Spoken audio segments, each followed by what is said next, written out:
पूजामूलं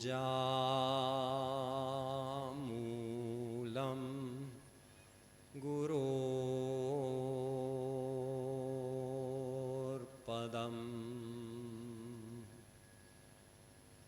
मन्त्रमूलं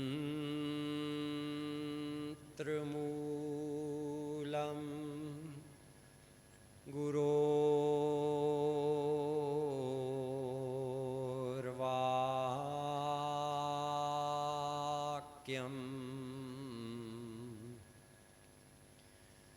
भक्तिमूलं गुरोर्कृपा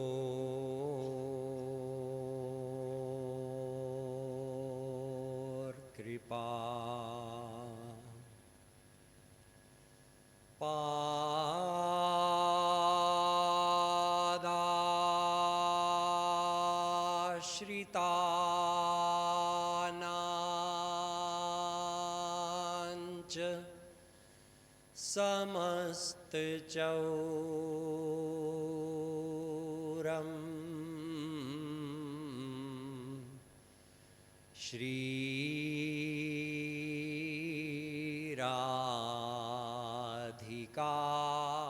श्रीराधिकायां हृदयस्य चौरम्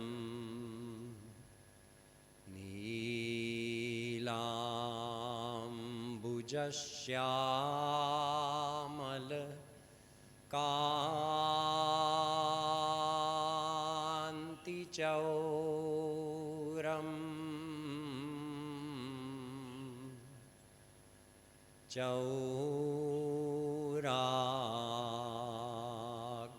चौराग्रगण्यं पुरुषं नमामि।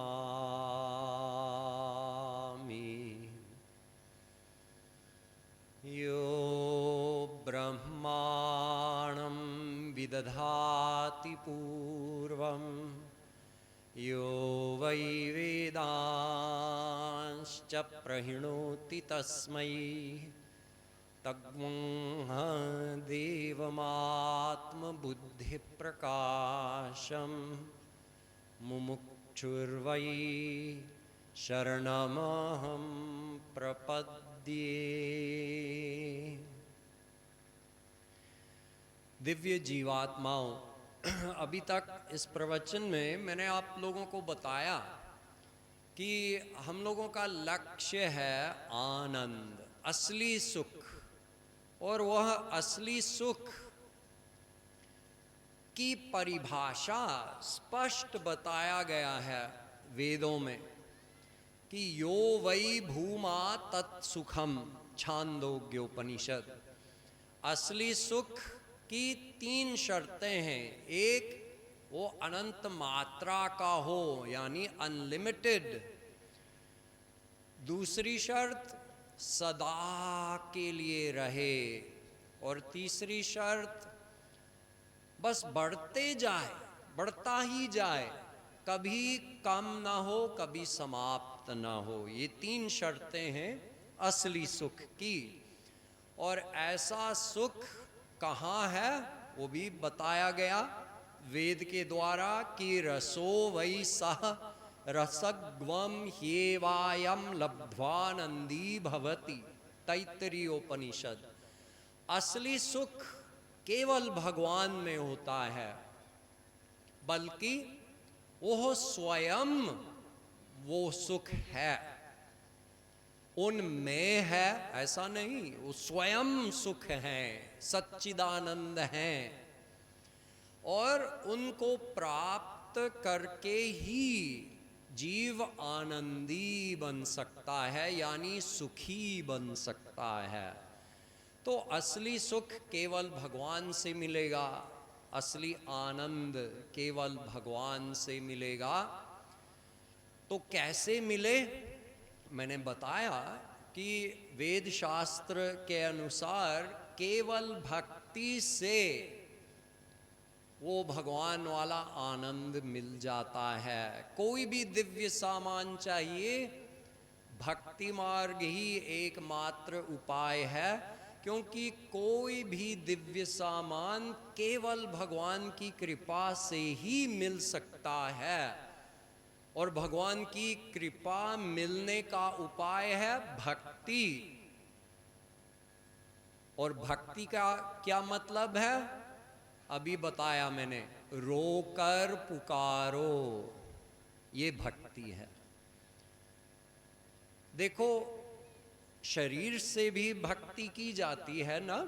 हम लोग हाथ से पूजा करते हैं, हाथ से आरती करते हैं, मुख से कीर्तन गाते हैं, पैर से परिक्रमा करते हैं, आँख से मंदिर का दर्शन करते हैं, मूर्ति का दर्शन करते हैं, सिर से प्रणाम करते हैं। अनेक प्रकार से हम लोग शारीरिक उपासना यानी बहिरंगा भक्ति करते हैं, इंद्रियों के द्वारा, शरीर के द्वारा।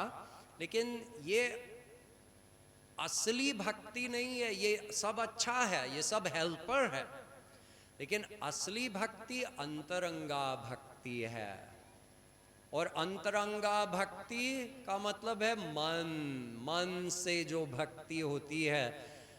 तो मन से भक्ति कैसे करते हैं? अभी हम सीख रहे थे कि भगवान का स्मरण हो, राधा कृष्ण का स्मरण हो तो भक्ति हो रही है। उनको भूल गए, भक्ति नहीं हो रही, अब संसार की भक्ति हो रही है। क्योंकि अगर राधा कृष्ण और गुरु को भूल गए तो ऐसा नहीं होता कि मन स्थिर हो गया, कुछ नहीं सोच रहा। नहीं, अगर हरि गुरु का स्मरण नहीं हो रहा है तो जरूर संसार का स्मरण हो रहा है।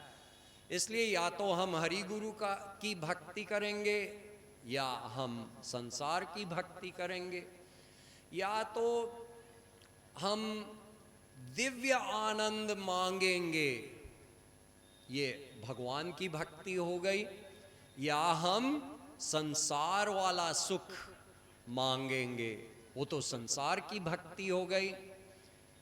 तो भक्ति कैसे की जाती है? मन से भगवान का स्मरण करो और रोकर उनको बुलाओ, उनको पुकारो, ये भक्ति है। मन से उनका स्मरण, उनसे प्यार करो, उनको अपना मानो, जैसे ब्रजवासी लोग मानते थे। श्री कृष्ण मेरे दोस्त हैं, श्री कृष्ण मेरा बेटा है, श्री कृष्ण मेरे प्रियतम हैं, प्रियतम। ऐसे मानो तो प्यार हो जाएगा, ये भक्ति है। तो भक्ति में कुछ नियम होते हैं, वैसे प्यार में बहुत कम नियम होते हैं। प्यार का मतलब है बस स्मरण करो मन से, प्यार हो गया, भक्ति हो गई। लेकिन हम लोग कई गलतियां करते हैं भगवान की भक्ति में। तो एक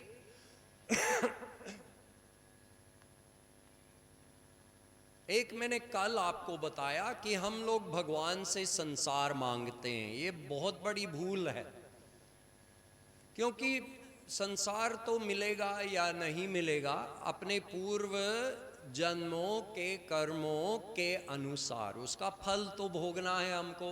अवश्यमेव भोक्तव्यम कृतं कर्म शुभाशुभम, महाभारत। भोगना ही है पिछले जन्मों के कर्मों का फल, अच्छा हो या बुरा हो।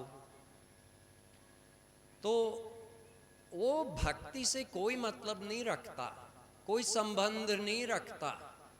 इतना संबंध रखता है कि अगर हम सचमुच भक्ति करें तो हमारा मन भगवान में लगने लगेगा, तो संसारी दुख अंदर प्रवेश नहीं करेगा।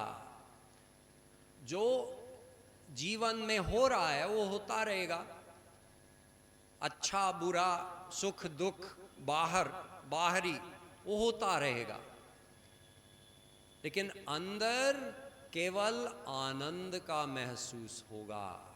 जितना हम अपना मन भगवान में लगाएंगे, तो अगर हम सचमुच भक्ति कर रहे हैं तो हम लोग सहर्ष अपना भाग्य भोग सकते हैं, अपना प्रारब्ध भोग सकते हैं। भगवान से कुछ मांगने की जरूरत ही नहीं है संसारी।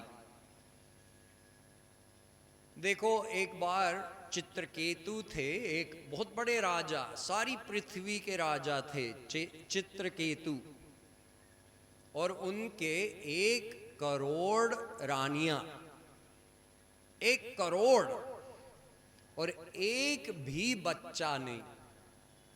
तो राजा परेशान कि कोई बच्चा नहीं है, तो मेरे बाद कौन राजा बनेगा, कोई संतान तो हो। तो एक दिन नारद जी मिलने आए। उन्होंने बहुत प्रार्थना की नारद जी से कि नारद जी एक बेटा दे दीजिए, एक बेटा दे दीजिए। तो नारद जी ने कहा, देखो जो प्रारब्ध में लिखा है वही होगा। कुछ चीजें अपनी चेष्टा से हम अपने आप पा सकते हैं, जैसे भगवत प्राप्ति, वो तो अपने हाथ में है। अच्छा बनना या बुरा बनना ये तो अपने हाथ में है। लेकिन पुत्र हो या ना हो, बेटी हो या ना हो, वो तो प्रारब्ध के अनुसार मिलेगा या नहीं मिलेगा। नहीं नहीं, बहुत जिद किया, देना पड़ेगा देना पड़ेगा। नारद जी ने कहा, ठीक है, मैं अपनी जेब से निकाल के दे सकता हूं नियम के विरुद्ध, लेकिन इसका परिणाम खतरनाक भी हो सकता है, खराब भी हो सकता है। नहीं नहीं, दे दीजिए दे दीजिए। ठीक है, दे दिया बेटा। तो एक रानी को बेटा हो गया, बाकी को ईर्ष्या हो गई कि इसको बेटा हो गया, अब राजा का ज्यादा प्यार हो गया इसके प्रति, हम बाकियों को लगभग भूल गए। बहुत बड़ी ईर्ष्या हो गई। तो बाकी रानियों ने मिलके उस बच्चे को जहर पिला दिया और उसको मारा। अब देखो चित्रकेतु का हाल। पहले अच्छे थे ना पहले अच्छे थे, अब देखो उसका दुख। फिर नारद जी आए और रो रहे हैं। तो नारद जी ने कहा, मैं तो कह ही रहा था तुम पहले अच्छे थे। हम लोग नहीं जानते किस चीज का क्या परिणाम होगा। तो संसार मांगना भगवान से ये मूर्खता है, नहीं मांगना चाहिए। और वस्तुतः भगवान नहीं देते, संसार नहीं देते, वो पिछले जन्मों के कर्मों के अनुसार देते हैं। हमारी इस जन्म की प्रार्थना से नहीं देंगे। हमने कर्म कर लिया, अब भोगिए, बस भगवान फल दे देते हैं भोगने के लिए। अभी इस जन्म में थोड़ी सी पूजा कर ली, कुछ चढ़ाया भगवान को, और बहुत बड़ी मांग, बेटा चाहिए, पैसा चाहिए, ये चाहिए, वो चाहिए, ये भक्ति नहीं है। देखो, अगर हमारा मन उन चीजों में है, ठीक है, जरूरत है, कुछ जरूरत है संसार की। मैंने कल भी बताया था कि शरीर को चलाने के लिए संसार की जरूरत है, तो उसका उपयोग करो ठीक ठीक से। लेकिन इसमें सुख नहीं है, ये केवल शरीर को चलाने के लिए है। तो अगर हमारा मन उसमें है कि ये चाहिए मुझे, ये चाहिए, तो फिर मन भगवान में कहाँ रहा? भक्ति कहाँ हो रही है भगवान की? नहीं हो रही है, वो संसार में ही है। इसलिए संसार की भक्ति हो रही है, इसलिए संसार की प्राप्ति होगी। भगवान वाला आनंद, आत्मा वाला आनंद की प्राप्ति नहीं होगी। तो अगर भगवान वाला आनंद चाहिए तो मन भगवान में लगाओ, सीधी सी बात है। शरीर संसार के लिए और मन भगवान में, बस सीधा सा गणित है। तो हम लोग ये समझकर अब भक्ति मार्ग में भगवान से संसार कभी नहीं मांगेंगे। अगर मांगेंगे तो ये सही भक्ति नहीं है, ये गलती है।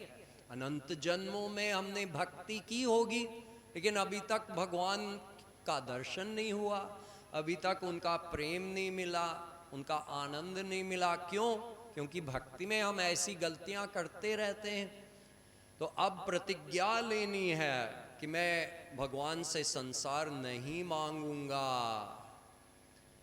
मैं बस प्यार करूंगा उनसे। देखिए, एक बहुत बढ़िया उदाहरण है। जब सती ने शरीर को छोड़ दिया और फिर दूसरा शरीर धारण किया तो उनका नाम हो गया पार्वती। पार्वती सब आप लोग सब जानते होंगे। तो पार्वती शंकर जी से शादी करना चाहती थी।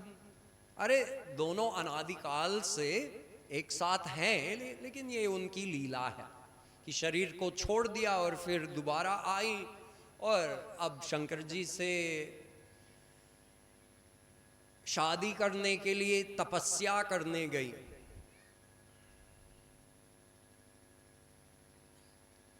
तो तपस्या बहुत देर तक करती रही, शंकर जी का ध्यान बहुत देर तक करते गई।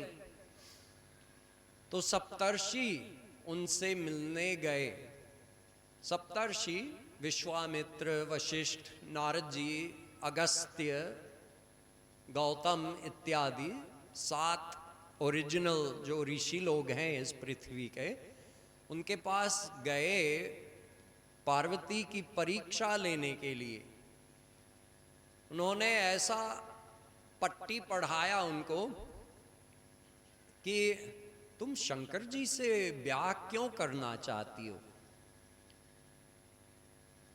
थोड़ा सोचो ना। देखो, शंकर जी का पूरा भेष अमंगल है।